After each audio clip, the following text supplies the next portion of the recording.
El mayor obstáculo para vencer a uno de los asesinos más antiguos de la humanidad no son los casos que vemos convulsionando en las salas de los hospitales, son los fantasmas. Los que no podemos ver. Exacto. Infecciones totalmente invisibles, asintomáticas, que se esconden a plena vista en personas que parecen sanísimas y que mantienen viva una cadena de transmisión que es mortal. Y cazar a esos fantasmas sin caer en la trampa de sobremedicar a poblaciones enteras es un rompecabezas brutal. Muy buenas a quienes nos escuchan, y bienvenidos a un nuevo análisis a fondo. Hoy, nuestra misión es desgranar un estudio muy exhaustivo publicado en Archive por el equipo de Haline Gerardin. Un equipo del Institute for Disease Modeling, que por cierto, se asoció con las autoridades sanitarias de Zambia para mapear toda esta amenaza. Sí, usando modelos matemáticos y espaciales. Aunque, tengo que confesar que cuando leo sobre agentes simulados e infecciones de baja densidad en un ordenador, me cuesta no arquear una ceja. Ya, suena un poco abstracto. Totalmente. O sea, estamos hablando de dinámicas humanas súper caóticas, de mosquitos reales volando por comunidades africanas. Confiar ciegamente en que un algoritmo dicte a quién le das medicamentos y a quién no, me parece como mínimo un salto de fe bastante arriesgado. Yo soy un poco escéptico. Bueno, esa barrera entre la pantalla y el terreno de barro es precisamente la primera que este análisis derriba. Lejos de ser un ejercicio académico aislado en un laboratorio, la síntesis de datos masivos que plantea este documento es una herramienta de supervivencia literal. ¿Tú crees? Estoy convencida. Demuestra con una claridad apabullante que tratar la malaria basándonos puramente en la intuición o en protocolos de hace 20 años ya no es una opción viable.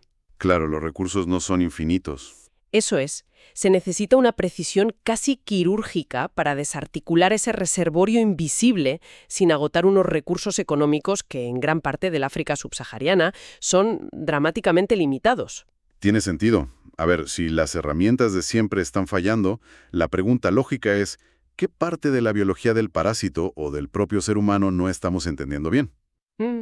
El estudio hace muchísimo hincapié en separar dos conceptos que en las noticias solemos mezclar de mala manera: el control y la eliminación. Vale. Vamos a desglosar esto, porque entender esa diferencia parece el primer paso para ver dónde estamos metiendo la pata con las estrategias actuales. La distinción es el núcleo de todo el problema, de verdad. Las campañas de control de la malaria buscan un objetivo súper pragmático, que es reducir los casos clínicos agudos. O sea, que la gente no se muera. Exacto, que las camas de los hospitales no se saturen y que las tasas de mortalidad, especialmente en niños pequeños, caigan en picado. Pero la eliminación persigue algo infinitamente más complejo. Cortar la transmisión de raíz. Eso es, llegar a 0 nuevas infecciones en una zona concreta. Y fíjate qué curioso, el muro contra el que choca la eliminación es irónicamente el propio sistema inmunológico humano. ¿En serio? ¿Nuestro propio cuerpo nos boicotea? Un poco sí. En áreas donde la malaria lleva siglos siendo endémica, los habitantes que logran sobrevivir a múltiples picaduras infectadas durante su infancia desarrollan una especie de escudo parcial. Ah, claro, un escudo que evita que desarrolles la enfermedad grave, pero que te convierte en una especie de caballo de Troya ambulante. Lo has clavado. El parásito sigue ahí, circulando felizmente en tu sangre, pero la carga es tan baja que el cuerpo no activa esa fiebre letal que te obligaría a ir al médico. O sea que el paciente no se siente enfermo en absoluto. Hace su vida normal, va al mercado, vuelve a casa a dormir. Y tiene lo que el estudio denomina infecciones subpatentes o subclínicas. Su sangre alberga parásitos a densidades bajísimas. Y aquí viene el drama técnico, supongo.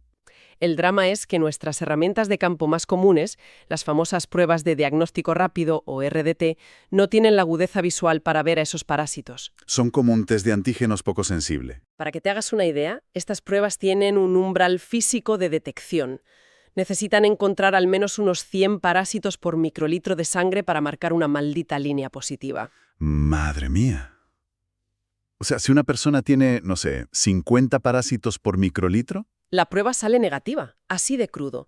Esa persona se va a su casa con un certificado de salud invisible, pero si un mosquito la pica esa misma noche, el insecto absorberá esos pocos parásitos, los incubará y se los transmitirá al niño de la casa de al lado. ¡Qué locura!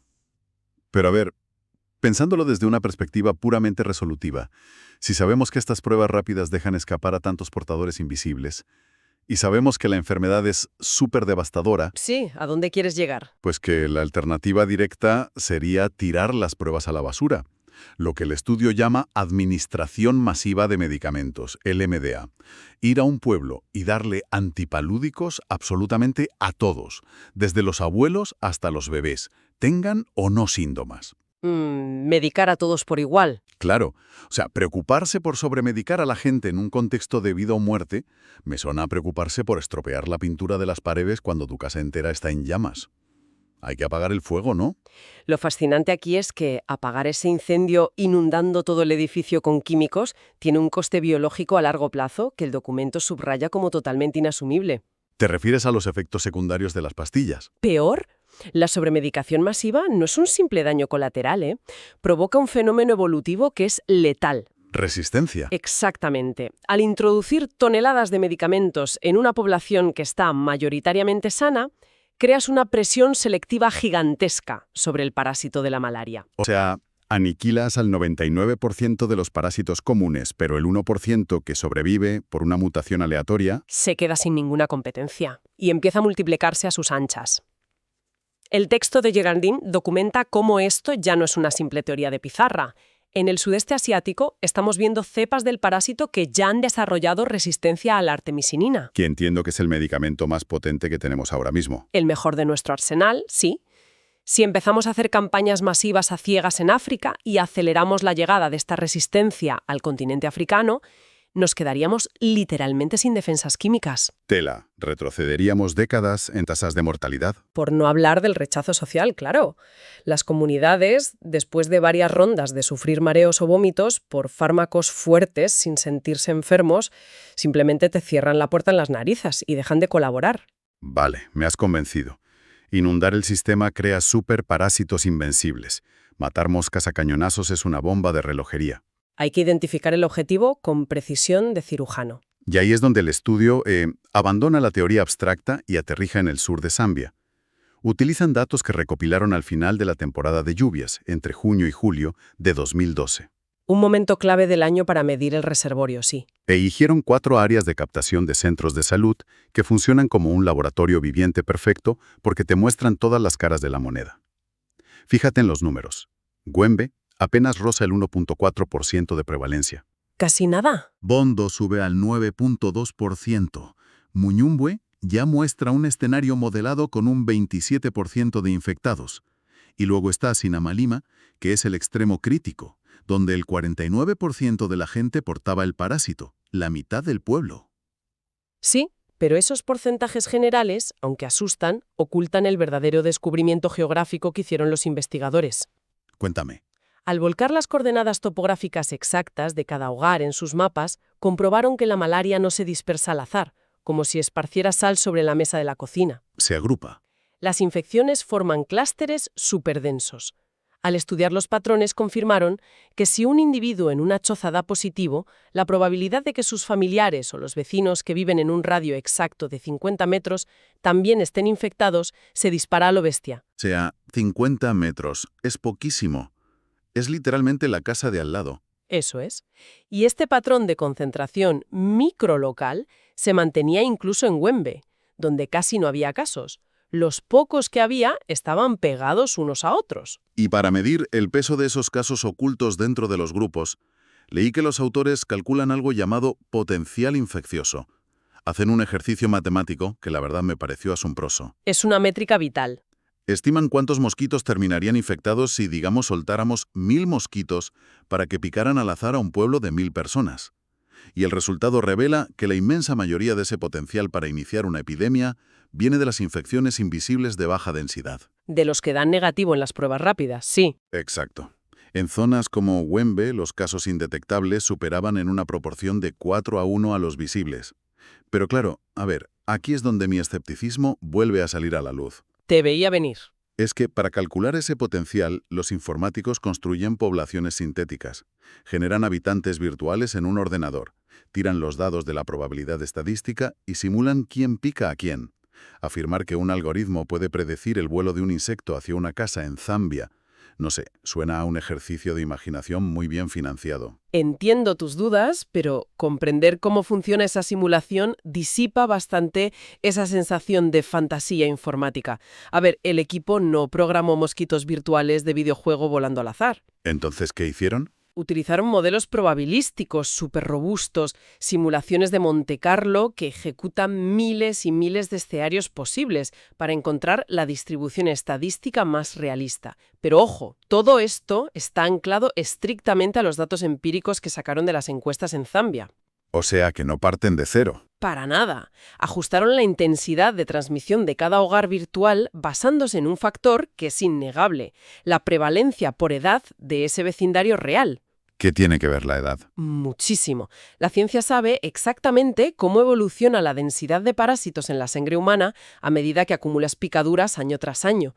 Al cruzar la edad real de los habitantes con las tasas de infección de su zona de 50 metros, el ordenador calculó el historial inmunológico de esa familia. Ah, vale. O sea, no están adivinando hacia dónde vuela el mosquito hoy. Exacto. Están leyendo en la sangre simulada cuántas veces ha sido picada esa familia en los últimos 10 años. Es como un espejo matemático de la exposición local. Vale, visto así es impresionante. Y supongo que si el modelo refleja con tanta precisión el historial de cada choza, también dejó en evidencia la inutilidad de algunas tácticas de salud pública que parecían buenísimas sobre el papel. Totalmente. Dejó a varias en evidencia. Empezando por el MSAT, el testeo y tratamiento masivo, porque la lógica te dice, vas casa por casa, le haces una prueba a cada persona y medicas solo al que da positivo. Proteges al sano, curas al enfermo. Suena impecable. Suena impecable hasta que lo pasas por la simulación ajustada a los clústeres invisibles de Zambia. Ahí el MSAT fracasa estrepitosamente en su intento de eliminar el reservorio. Aquí es donde se pone realmente interesante. El fracaso del MSAT es la demostración perfecta de por qué la pura intuición suele fallar en epidemiología. Como la prueba rápida tiene ese límite ciego por debajo de 100 parásitos que comentábamos antes. El equipo médico que va casa por casa va dejando atrás un rastro de asintomáticos infectados. Exactamente. En zonas de prevalencia alta detectan a bastantes, claro. Pero el porcentaje de invisibles que dejan atrás es más que suficiente para reiniciar la transmisión en cuanto caen las primeras lluvias. Pero leí que el hallazgo más contraintuitivo del estudio ocurre precisamente en la zona donde hay menos malaria, en Wembe. Sí, es una paradoja brutal. Uno pensaría que, con tan poquitos casos, ir buscando con pruebas rápidas sería súper eficiente. Claro, buscar una aguja en un pajar pequeño. Pues la simulación revela que las infecciones presentes en Wembe durante la estación seca llevan meses incubándose en los portadores. Al ser infecciones antiguas, la densidad parasitaria ha caído a niveles mínimos, ridículos. O sea que cuando llega el médico con los test rápidos, literalmente nadie supera el umbral de detección. Nadie. En ese escenario concreto, el MSAT logra apenas un 40% del impacto que tendría simplemente darle pastillas a todo el pueblo. ¡Wow! Lo que fuerza a buscar estrategias híbridas, supongo. Ante la ceguera de los tests y el peligro de medicar a lo bruto, el documento analiza el tratamiento masivo focalizado, el FMDA. Esa es la gran apuesta intermedia. La premisa es muy curiosa. Si encuentras a una persona que da positivo en la prueba rápida, no pierdes ni un minuto haciéndole pruebas al resto de la familia. Medicas obligatoriamente a todos los que duermen bajo ese mismo techo o a todos los vecinos en 50 metros a la redonda. Es una analogía muy visual. Es como encontrar una termita en el marco de una puerta de tu casa. No asumes que es hija única y te pones a buscar con lupa al resto. Fumigas el marco de la puerta inmediatamente. Por pura estadística de supervivencia, fumigas. Pero sin tener que prenderle fuego al barrio entero. Ya. Pero, a ver, medicar a personas sanas basándote solo en que viven cerca de un enfermo me parece caminar por una cuerda floja peligrosísima. Es un parche mediocre, ¿no? Ni es tan efectivo como medicar a todos, ni tan prudente como medicar solo al que da positivo. O sea, siempre que la uses en el ecosistema adecuado, claro. A ver, convénceme. Fíjate en Muyombe, el área que tenía un 27% de prevalencia. En ese contexto moderado, aplicar el tratamiento focalizado estrictamente dentro de los muros de un mismo hogar previno casi la misma cantidad de casos clínicos que si hubieran optado por dar pastillas masivamente a todo el poblado. O sea, logran casi el mismo efecto pero gastando muchísimos menos fármacos. Usan el caso positivo visible como si fuera una bengala que ilumina el clúster invisible que hay dentro de la casa. Logran un equilibrio espectacular, cortando de golpe la circulación en el entorno familiar sin someter al 80% del pueblo sano a medicamentos innecesarios. Y evitan la fatiga comunitaria y frenan la resistencia. Tiene bastante sentido. También probaron a reducir los radios de acción, ¿verdad? Sí, probaron tratar a vecinos a 200 metros, luego bajaron a 50 metros. Y descubrieron que cuanto más te alejas de la puerta del infectado, más medicinas desperdicias en gente completamente sana. El hogar familiar es el verdadero epicentro de la batalla. Absolutamente. El hogar es la clave espacial. También mencionan una táctica que llaman detección reactiva de casos en bola de nieve, que invierte todo el proceso. En lugar de patearte el pueblo bajo el sol buscando enfermos, te quedas en la clínica esperando a que llegue alguien con fiebre grave. Y usas a ese paciente como punto de partida para mandar un equipo a rastrear su vecindario. Es más eficiente logísticamente hablando, sin duda. Pero claro, todas estas tácticas de fumigación selectiva en los marcos de las puertas me parecen excelentes para el control, para mantener los casos bajitos. Pero cuando el estudio cambia de marcha y apunta hacia la eliminación absoluta, hacia tener 0 parásitos, las conclusiones se vuelven súper pesimistas con el arsenal de hoy. Ese es el baño de realidad más duro de todo el estudio de Gerardín. Las simulaciones muestran matemáticamente que si un país decide que su meta es la eliminación total, las estrategias focalizadas y las pruebas rápidas que tenemos hoy simplemente no dan la talla. Se quedan cortas. Muy cortas. Con la tecnología que lleva en la mochila un médico rural a día de hoy, la única forma 100% garantizada de vaciar el reservorio de parásitos es la administración masiva de medicamentos a todo el mundo, sin excepción. O sea, volver a la idea de inundar el edificio con químicos a pesar de los riesgos biológicos y el gasto brutal, sigue siendo la única forma de que no se escape ningún fantasma. A día de hoy, sí. Pero los investigadores no cierran el documento con esta resignación. Utilizan su modelo de ordenador para proyectar cómo sería el futuro si introdujéramos tecnología de diagnóstico radicalmente superior. Sí, empiezan a simular herramientas que, sinceramente, a día de hoy parecen ciencia ficción, logística para un entorno rural. Hablan del PCR agrupado. El famoso pooled PCR, exacto. A ver, el mecanismo de la PCR es fascinante porque no busca el parásito entero, busca fragmentos de su ADN y los multiplica artificialmente millones de veces. Literalmente permite encontrar una aguja genética en un pajar de sangre. Es de una sensibilidad extrema. Pero, claro, hacerle una PCR a miles de aldeanos de forma individual arruinaría cualquier ministerio de salud.